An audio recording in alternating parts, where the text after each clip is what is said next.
नमस्कार दोस्तों, मैं प्रवीण प्रताप सिंह। आज की क्लास में हम लोग संविधान की प्रस्तावना प्रीएम्बल ऑफ कॉन्स्टिट्यूशन के बारे में पढ़ेंगे।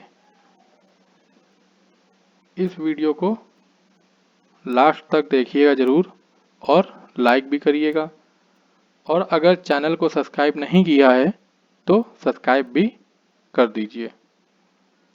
तो हम लोग शुरू करते हैं संविधान की प्रस्तावना प्रीएम्बल ऑफ कॉन्स्टिट्यूशन।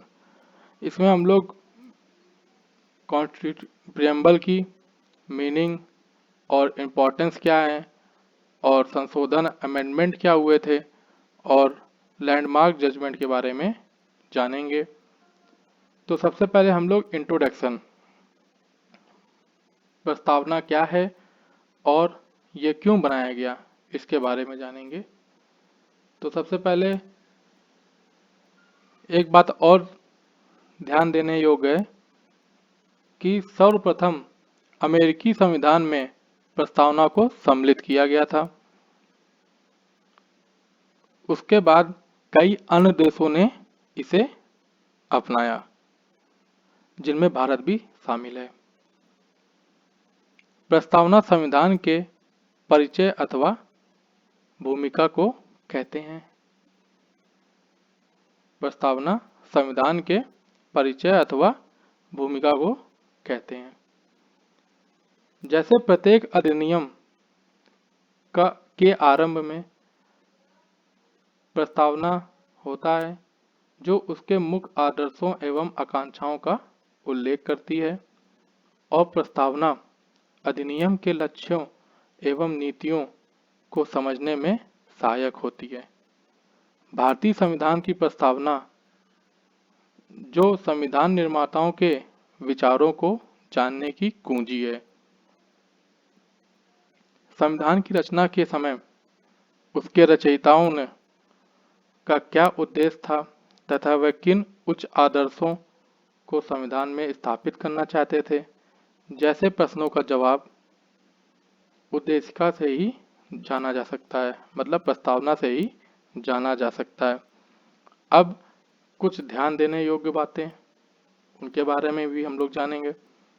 जैसे कि भारतीय संविधान की प्रस्तावना का स्रोत पंडित जवाहरलाल नेहरू द्वारा संविधान सभा में 13 दिसंबर 1946 को प्रस्तुत एवं 22 जनवरी 1947 को स्वीकृत किया गया था, और प्रस्तावना को संविधान के परिचय पत्र भी कहा जाता है। प्रस्तावना को संविधान का परिचय पत्र भी कहा जाता है। अब हम लोग एक और पॉइंट के बारे में जानते हैं कि 42वें संविधान संशोधन 1976 अधिनियम के तहत द्वारा प्रस्तावना में संशोधन कर प्रथम पैरा में समाजवादी और धर्मनिरपेक्ष शब्द तथा छठे पैरा में अखंडता शब्द जोड़ा गया। ठीक है, 42वें संविधान संशोधन में 3 वर्ड जोड़े गए नए: सोशलिस्ट, सेकुलर और इंटीग्रिटी, मतलब धर्मनिरपेक्ष, समाजवादी और अखंडता।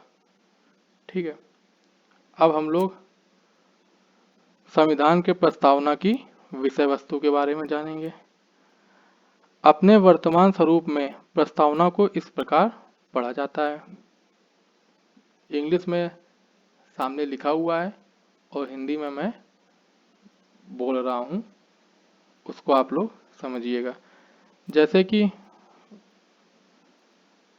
पहले मैं अच्छा पढ़ ही देता हूँ। We the people of India having solemnly resolved the Constitution of India into a sovereign socialist, secular, democratic republic, and to secure to all its citizens justice, social, economic, and political liberty of thought, expression, belief, faith, and worship, equality of status and of opportunity, and to promote among them all fraternity, assuring the dignity of the individual and the unity and integrity of the nation.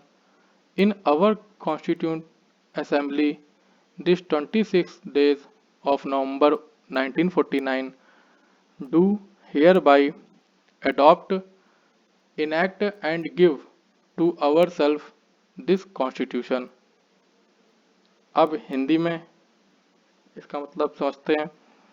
हम भारत के लोग भारत को एक संपूर्ण प्रभुत्व संपन्न समाजवादी धर्मनिरपेक्ष लोकतांत्रिक गणराज्य बनाने के लिए और इसके समस्त नागरिकों को सामाजिक, आर्थिक और राजनीतिक न्याय, विचार, अभिव्यक्ति, धर्म, विश्वास व उपासना की स्वतंत्रता, प्रतिष्ठा और अवसर की समता प्राप्त कराने के लिए तथा व्यक्ति की गरिमा और राष्ट्र की एकता तथा अखंडता सुनिश्चित करने वाला बंधुत्व बढ़ाने के लिए दृढ़ संकल्पित होकर अपनी इस संविधान सभा में आज दिनांक 26 नवंबर 1949 को एतद द्वारा इस संविधान को अंगीकृत,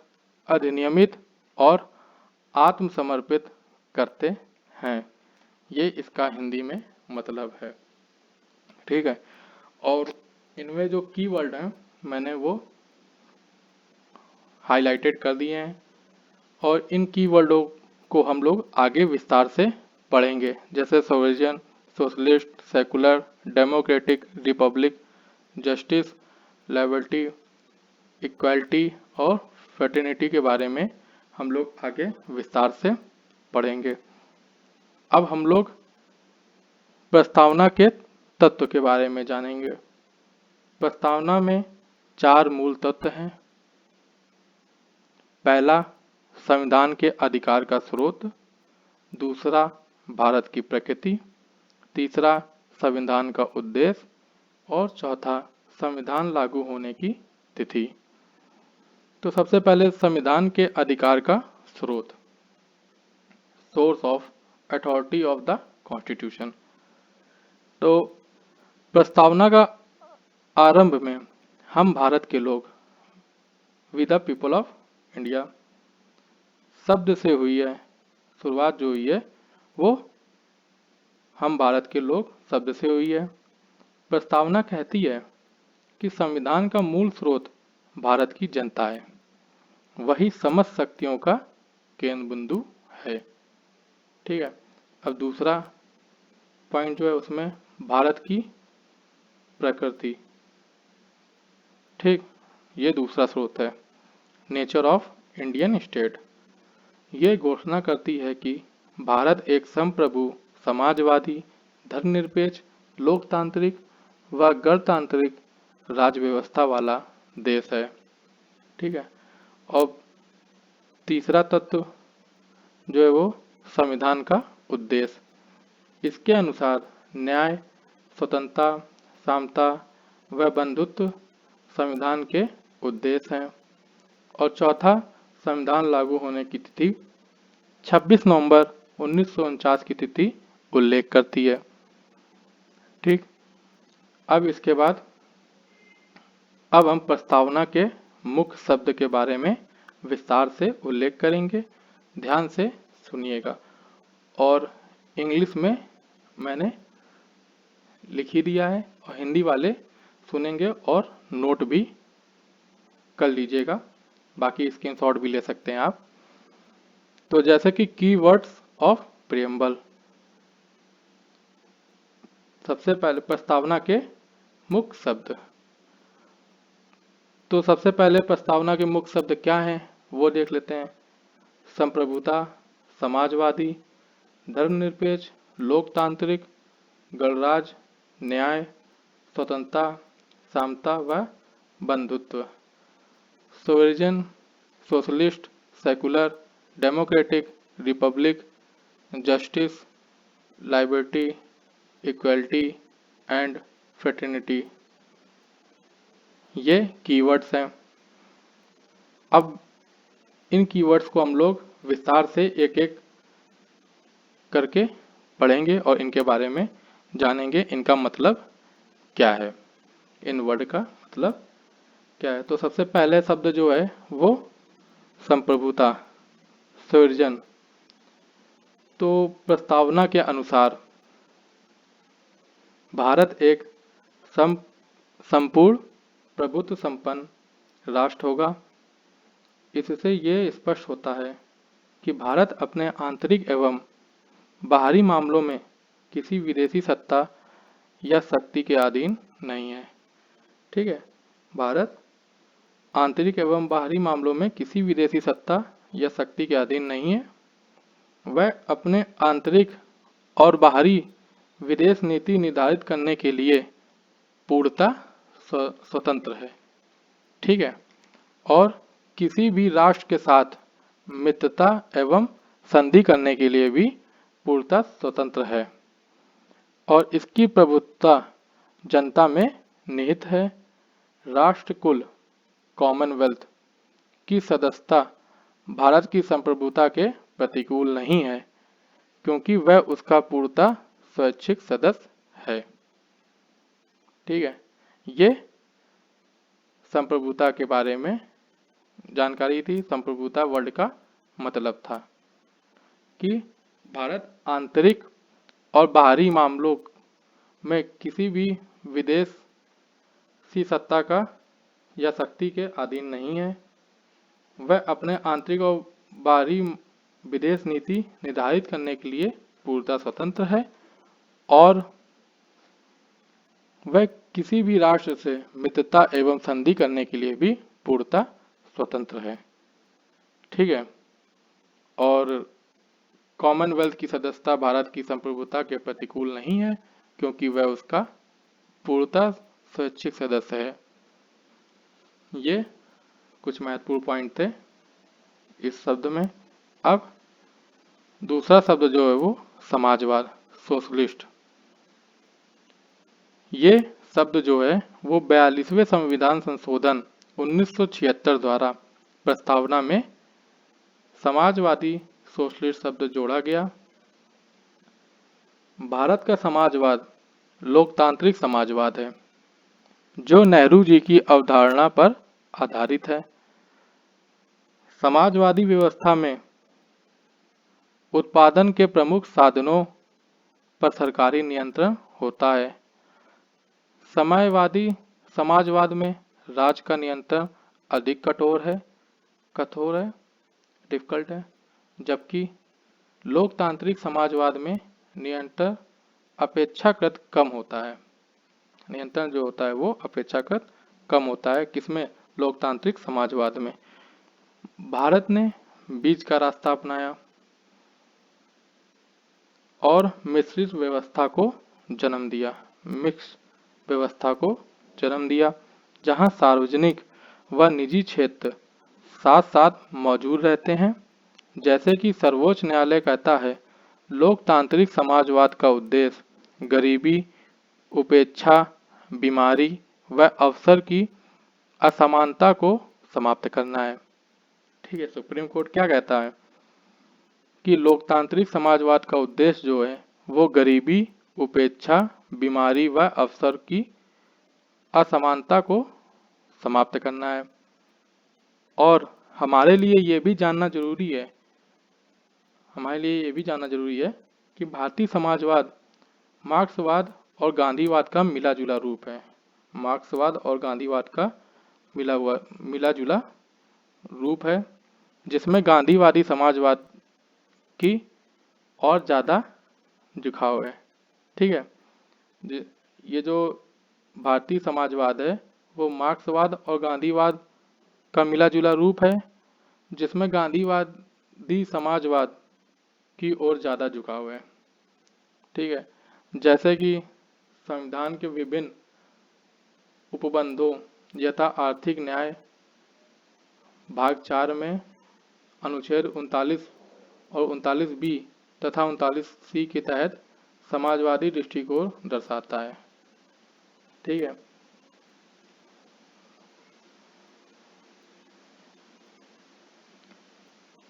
और देश के भौतिक साधनों का यथासंभव समानता के आधार पर वितरण होगा तथा धन का संकेंद्र कुछ ही हाथों तक सीमित नहीं रहेगा। धन का संकेंद्र कुछ ही हाथों तक सीमित नहीं रहेगा, समानता के आधार पर वितरण होगा। ठीक है। और भौतिक साधनों का, देश के भौतिक साधनों का समानता के आधार पर वितरण होगा। ठीक है, सबको समान रूप से ही मिलेगा। ये समाजवाद के कुछ महत्वपूर्ण पॉइंट थे जो कि मैंने आपको डिस्कस कर दिए हैं। अब हम लोग तीसरा शब्द सेकुलर, धर्मनिरपेक्ष के बारे में जानते हैं। धर्मनिरपेक्ष, इसे भी 42वें संविधान संशोधन द्वारा जोड़ा गया था। धर्मनिरपेक्ष सेकुलर राज्य से तात्पर्य ऐसा राज्य से है, मतलब धर्मनिरपेक्ष राज्य से तात्पर्य ऐसे राज्य से है जो किसी धर्म विशेष की राजधर्म के रूप में मान्यता प्रदान नहीं करता है। जो किसी धर्म विशेष को राजधर्म के रूप में मान्यता प्रदान नहीं करता है। राज्य में धर्म एक व्यक्तिगत विषय माना जाता है, इसलिए संविधान में अनुच्छेद 25 से 28, जो संविधान में अनुच्छेद 25 से 28 है, वो धार्मिक स्वतंत्रता का अधिकार प्रदान करती है और उसे इसीलिए फंडामेंटल राइट में जोड़ा गया है। ठीक है, मौलिक अधिकार है। आर्टिकल 25 से 28 धार्मिक स्वतंत्रता का अधिकार है सबको। ठीक है, वो संविधान में जोड़ा गया है। ये सेकुलर शब्द की कुछ महत्वपूर्ण बातें थी जो मैंने आपको डिस्कस कर दी हैं। अब हम लोग चौथे शब्द डेमोक्रेटिक, लोकतंत्र के बारे में जानेंगे। लोकतंत्र से तात्पर्य है लोगों का तंत्र, अर्थात जनता का शासन। लोकतंत्र का मतलब लोगों का तंत्र अर्थात जनता का शासन। अब अब्राहम लिंकन के द्वारा लोकतंत्र शासन जनता के लिए, जनता द्वारा स्थापित शासन होता है। भारत में जनता अपने द्वारा निर्वाचित प्रतिनिधियों के माध्यम से शासन चलाती है। इसे अप्रत्यक्ष लोकतांत्रिक प्रणाली या प्रतिनिधि प्रणाली कहा जाता है। ठीक है, क्या कहा जाता है? अप्रत्यक्ष प्रणाली कहा जाता है और प्रतिनिधि सिस्टम भी कहा जाता है, रिप्रेजेंटेटिव सिस्टम भी कहा जाता है, जिसमें जनता अपने द्वारा निर्वाचित प्रतिनिधियों के माध्यम से शासन चलाती है। ठीक है, लेकिन अब दो टाइप की डेमोक्रेसी होती है, लोकतंत्र होती है, एक प्रत्यक्ष और एक अप्रत्यक्ष। हमारे क्या अप्रत्यक्ष डेमोक्रेटिक है। ठीक है, और अप्रत्यक्ष में क्या है कि जनता अपने द्वारा निर्वाचित प्रतिनिधियों के माध्यम से शासन चलाती है, जिसे अप्रत्यक्ष लोकतांत्रिक प्रणाली कहते हैं और प्रतिनिधि प्रणाली कहा जाता है। ठीक, अब हम लोग नए शब्द मतलब नेक्स्ट शब्द रिपब्लिक के बारे में जानेंगे। गणराज्य जिसे कहते हैं, मतलब क्या है? भारत एक गणराज्य है। इससे तात्पर्य है कि भारत का राष्ट्र अध्यक्ष निर्वाचित होगा, न कि वंशानुगत। गणराज्य के सभी नागरिक समान होते हैं। ठीक है, गणराज्य का क्या तात्पर्य है कि जो भारत का राष्ट्र अध्यक्ष होगा वो निर्वाचित होगा, ना कि वंशानुगत होगा। ठीक है, कि वंश की प्रथा नहीं चली आती, जैसे ब्रिटेन में राजशाही प्रथा है, वो नहीं होगी। निर्वाचित होंगे, एक निश्चित कार्यकाल है 5 साल के लिए। ठीक है, तो निर्वाचित। और गणराज्य के सभी लोग, सभी नागरिक समान होते हैं। वह किसी भी लोक पद हेतु निर्वाचित हो सकते हैं और किसी नागरिक को किसी भी लोक पद हेतु निर्वाचित होने पर कोई प्रतिबंध नहीं है। ठीक है, किसी भी नागरिक को किसी भी लोक पद पे निर्वाचित होने पर कोई प्रतिबंध नहीं है। इंग्लैंड में लोकतंत्र के साथ राजतंत्र को अपनाया गया है, ना कि गणतंत्र को अपनाया गया है। ठीक है, इंग्लैंड में जो है वो लोकतंत्र के साथ राजतंत्र को अपनाया गया है, ना कि गणतंत्र को अपनाया गया, और भारत में गणतंत्र को अपनाया गया है लोकतंत्र के साथ। ठीक है, और संविधान की प्रस्तावना द्वारा अपने नागरिकों को न्याय, स्वतंत्रता तथा समानता सुनिश्चित कराने का संकल्प भी व्यक्त किया गया है। ठीक है, संविधान की प्रस्तावना में ही अब सभी नागरिकों को न्याय, स्वतंत्रता तथा समानता सुनिश्चित कराने का संकल्प व्यक्त किया गया है, जिसमें अगला शब्द जस्टिस मतलब न्याय, 3 प्रकार का न्याय प्रस्तावना में शामिल है। ठीक है, जैसे सोशल, इकोनॉमिक और पॉलिटिकल, मतलब सामाजिक, आर्थिक एवं राजनीतिक। ठीक, तो सामाजिक न्याय, सोशल जस्टिस क्या है? इसका मतलब है हर व्यक्ति के साथ जाति, रंग, धर्म, लिंग के आधार पर बिना भेदभाव किए समान व्यवहार। इसका मतलब है समाज में किसी वर्ग विशेष के लिए विशेष अधिकार की अनुपस्थिति और अनुसूचित जाति, जनजाति, अन्य पिछड़े वर्ग तथा महिलाओं की स्थिति में सुधार, ये सोशल जस्टिस है, सामाजिक न्याय है। ठीक है, इसमें कोई भेदभाव नहीं देखा जाता, चाहे जाति, रंग, धर्म, लिंग के अनुसार कोई भेदभाव नहीं होता। ठीक है, और इसमें सुनिश्चित किया जाता है कि अनुसूचित जाति और जनजाति और पिछड़े वर्ग और महिलाओं की स्थिति में सुधार भी हो। ठीक है, और दूसरा जो न्याय है वो आर्थिक न्याय है। इसका अर्थ क्या है? आर्थिक कारणों के आधार पर किसी भी व्यक्ति से भेदभाव नहीं किया जाएगा। इससे संपदा, आय व संपत्ति की असमानता को दूर करना भी शामिल है। ठीक है, समझ में आया? आर्थिक कारणों के आधार पर किसी भी व्यक्ति से भेदभाव नहीं किया जाएगा। इससे संपदा, आय व संपत्ति की असमानता को दूर करना भी शामिल है। और अनुपाती न्याय सामाजिक और आर्थिक न्याय का मिला-जुला रूप है। ठीक है, अनुपाती न्याय जो है वो सामाजिक और आर्थिक न्याय का मिला-जुला रूप है। अनुपाती न्याय मतलब डिस्ट्रीब्यूटिव जस्टिस।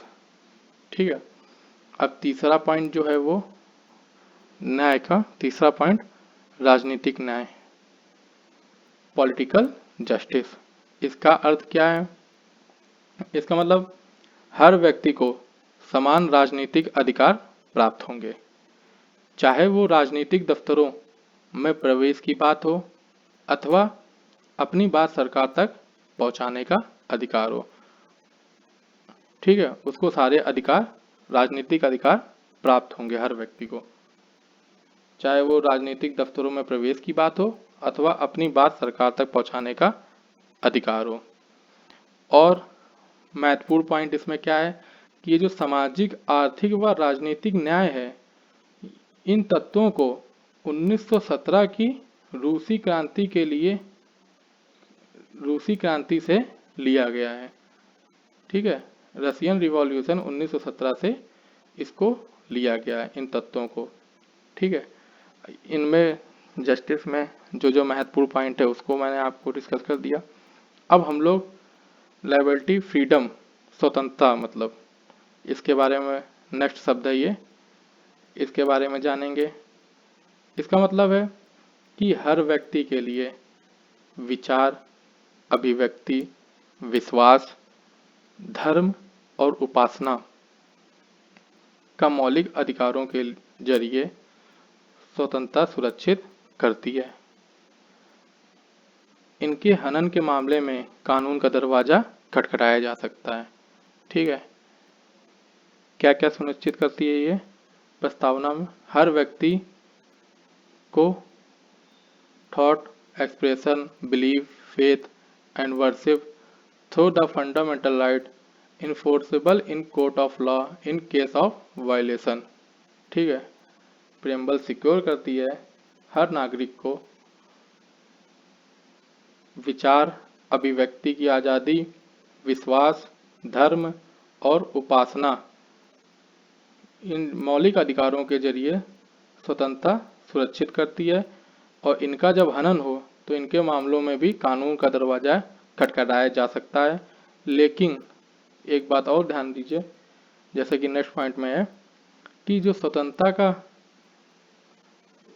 अभिप्राय जो छूट दी गई है उसका मतलब ये नहीं है कि हर व्यक्ति को कुछ भी करने का लाइसेंस मिल गया है। ठीक है, स्वतंत्रता के अधिकार का इस्तेमाल संविधान में लिखी सीमाओं के भीतर ही किया जा सकता है। ठीक है, सीमा के अंदर में ही रहकर स्वतंत्रता के अधिकार का इस्तेमाल किया जा सकता है।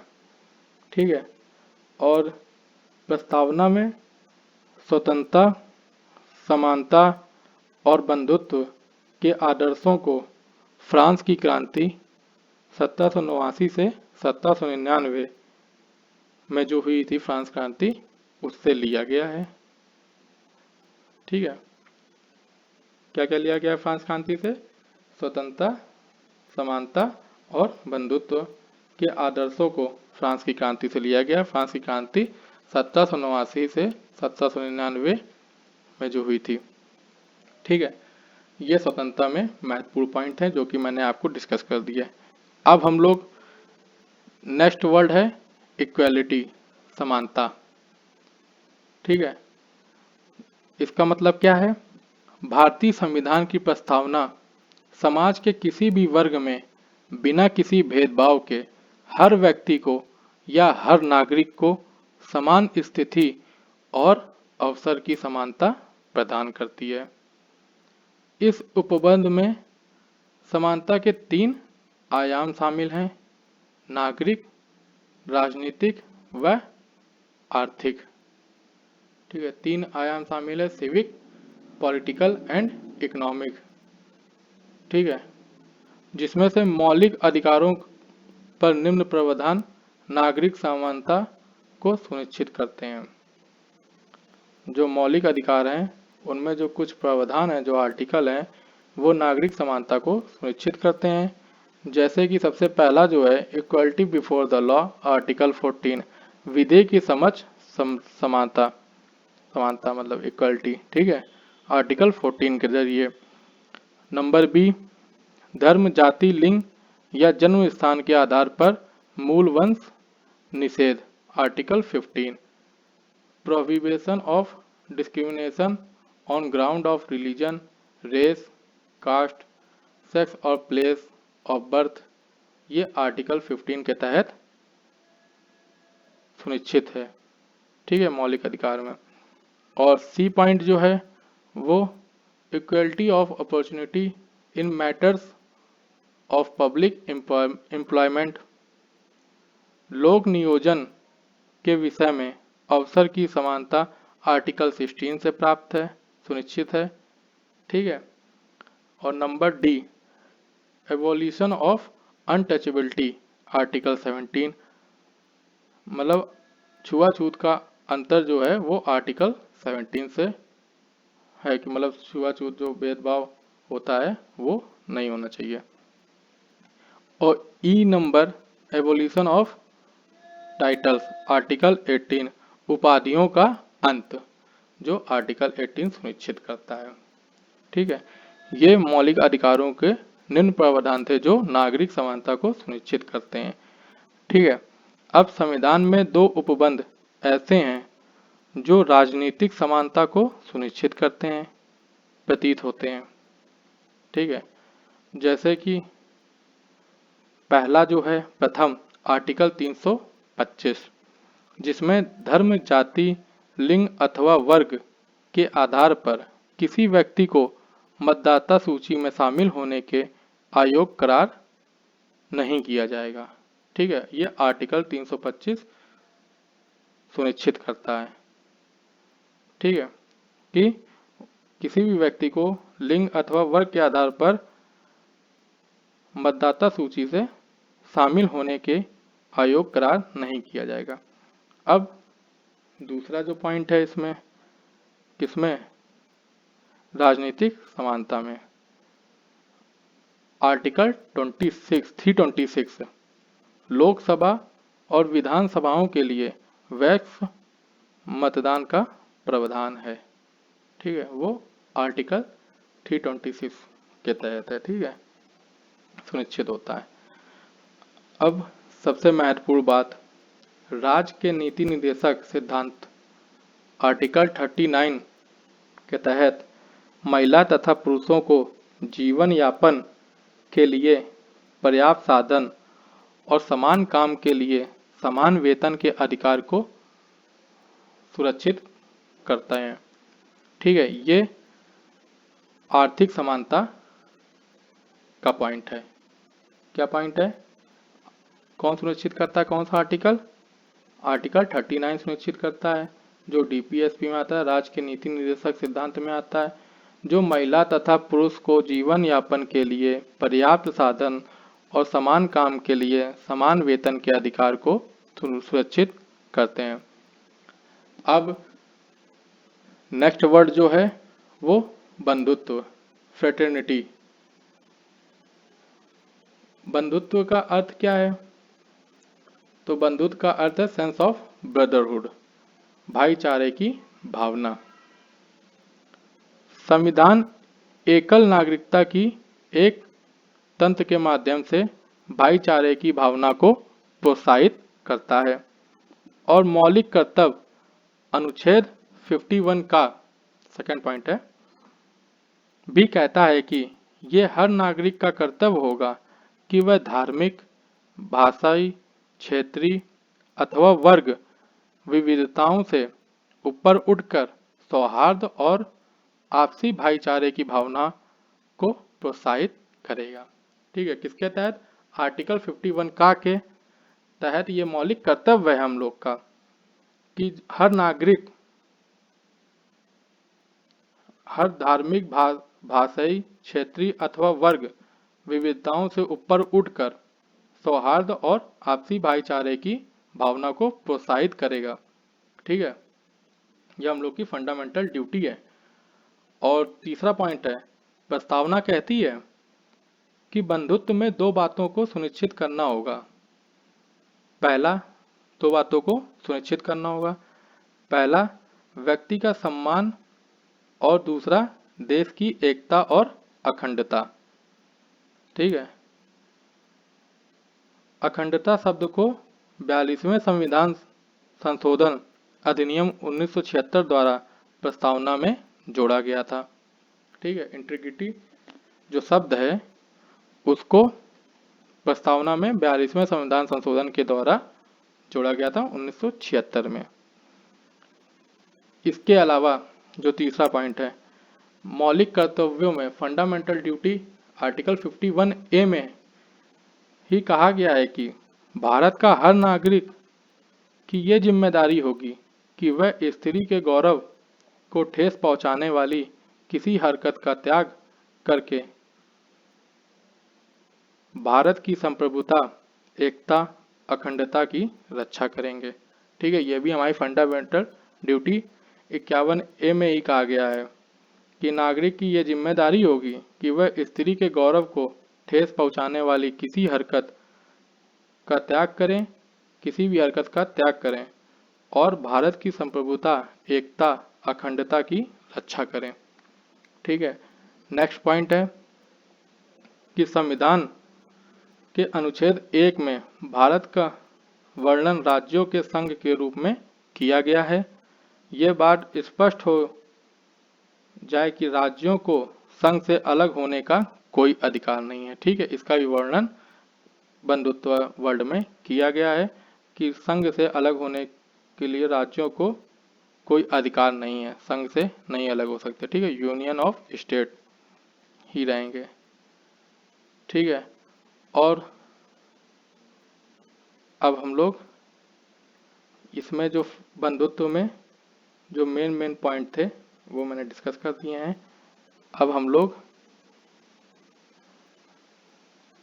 नेक्स्ट पॉइंट देखते हैं, preamble part of the constitution. क्या प्रस्तावना संविधान का अंग है? ये भी एक चर्चा का विषय है रहा। ठीक है, तो जैसा कि सबसे पहले जो बेड़ूबाड़ी संघ मामला था 1960 का, उसके बाद उच्चतम न्यायालय ने यह धारित किया कि प्रस्तावना संविधान का प्रेरणा स्रोत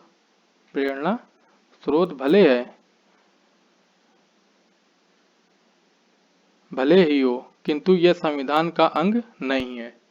ठीक है, प्रस्तावना जो है उसको उच्चतम न्यायालय ने बेड़ूबाड़ी संघ मामले 1960 जो केस हुआ था उसके तहत ये कहा था कि प्रेरणा स्रोत भले ही हो सकता है प्रस्तावना संविधान का, किंतु यह संविधान का अंग नहीं है। इसके न रहने से इसके मूल उद्देश्यों में कोई अंतर नहीं पड़ता है। ठीक है, और दूसरा पॉइंट कहा था कि जहां संविधान की भाषा संदिग्ध या अस्पष्ट है, वहां प्रस्तावना संविधान निर्माताओं के आशय को समझने में सहायक है। अतः यह संविधान निर्माताओं के विचारों को जानने की कुंजी है। ठीक है, ये बेड़ूबाड़ी यूनियन 16 केस जो हुआ था 1960 में, उसके तहत ये सुप्रीम कोर्ट ने कहा था कि ये संविधान का अंग नहीं है। ठीक है, स्रोत भले हो सकता है प्रेरणा स्रोत, पर संविधान का अंग नहीं है। लेकिन फिर केशवानंद भारती बनाम केरल राज्य का जो केस हुआ था 1973 में, इस केस में उच्चतम न्यायालय ने अपने पूर्व निर्णय को पलट दिया हुए और ये मत दिया, मतलब पलट दिया और ये मत दिया कि प्रस्तावना संविधान का एक भाग है। ठीक है, पार्ट है, प्रस्तावना भी संविधान का एक पार्ट है।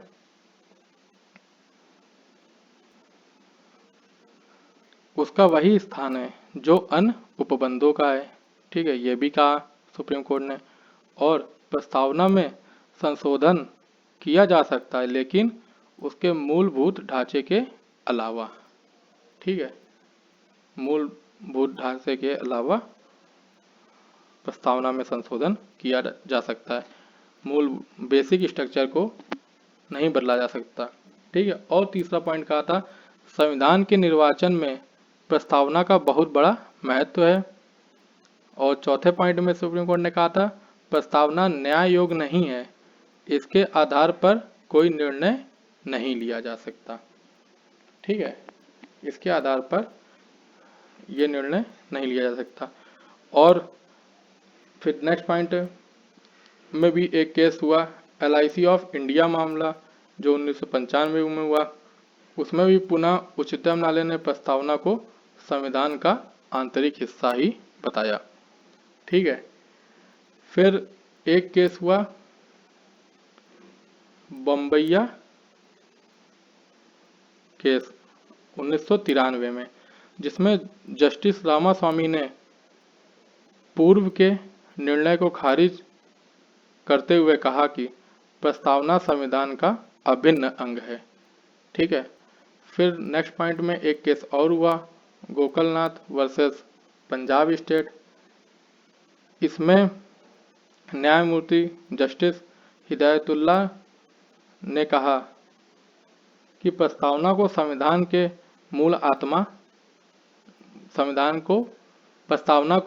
का मूल आत्मा कहा और संवैधानिक उपचारों का अधिकार आर्टिकल 32 में है। ठीक है, क्या कहा था हिदायतुल्लाह ने कि it is the soul of our constitution, प्रस्तावना जो है वो संविधान की आत्मा है। ठीक है, फिर सरकार का प्रजातांत्रिक स्वरूप और संघीय संरचना, राष्ट्रीय एकता और अखंडता, धर्मनिरपेक्षता, समाजवादी स्वरूप, सामाजिक न्याय एवं न्यायिक पुनर्विलोकन भी इसके मौलिक संरचना में शामिल है। ठीक है, ये एक महत्वपूर्ण पॉइंट है। जो सरकार का प्रजातांत्रिक स्वरूप है और संघीय संरचना और राष्ट्रीय एकता और अखंडता और धर्मनिरपेक्षता और समाजवादी स्वरूप, सामाजिक न्याय एवं न्यायिक पुनर्विलोकन भी इसके मौलिक संरचना में शामिल है। ठीक, ये महत्वपूर्ण पॉइंट थे जो कि किसमें थे, संविधान में एक भाग के रूप में प्रस्तावना है कि नहीं है। इसमें जो केस हुए थे, कौन कौन से केस हुए थे, बेड़ूवाली संघ मामला जो हुआ था उसमें क्या जजमेंट आई थी वो भी मैंने आपको बता दिया। और फिर केशवानंद भारती बनाम केरल राज्य में कौन कौन सी जजमेंट दी थी सुप्रीम कोर्ट ने वो भी बता दिया। पुरानी जजमेंट को खारिज करते हुए जो नई जजमेंट दी थी उसको भी बताया। ठीक है, और फिर LIC ऑफ इंडिया मामला 1995 में हुआ, उसमें भी दोबारा न्यायालय ने यही कहा कि संविधान एक आंतरिक हिस्सा है, संविधान प्रस्तावना जो है वो संविधान का एक आंतरिक हिस्सा है।